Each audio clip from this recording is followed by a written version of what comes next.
দক্ষিণ কাশ্মীরের অনন্তনাগ জেলার পেহেলগামে পর্যটকদের উপর যে সন্ত্রাসবাদীরা হামলা চালিয়েছিল এখনও তাদের ধরতে পারেনি সুরক্ষা বাহিনী।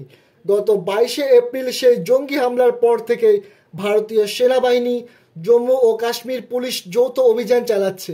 এবার শোপিয়ান ও পুলওয়ামা জেলায় বিভিন্ন এলাকায় হামলাকারী জঙ্গিদের সন্ধানে পোস্টার পড়ল। প্রশাসনের পক্ষ থেকে জানানো হয়েছে, জঙ্গিদের খোঁজ দিতে পারলেই মিলবে 20 লক্ষ টাকা।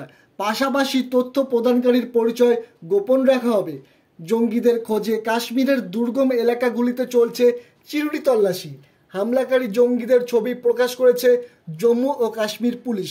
সন্ত্রাসীদের খোঁজ দিতে পারলেই 20 লক্ষ টাকা পর্যন্ত পুরস্কার ঘোষণা করা হয়েছে। সন্ত্রাসীদের খোঁজ দিতে পারলেই 20 লক্ষ টাকা পর্যন্ত পুরস্কার ঘোষণা করা হয়েছে। কিন্তু 13ই মে হয়ে গেল, এখনও জঙ্গিরা অধরা।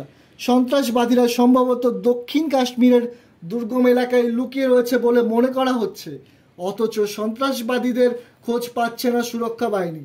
জঙ্গিদের মদতদাতাদের জিজ্ঞাসাবাদ করা হচ্ছে, তবু সন্ত্রাসীদের নাগাল পাওয়া যাচ্ছে না।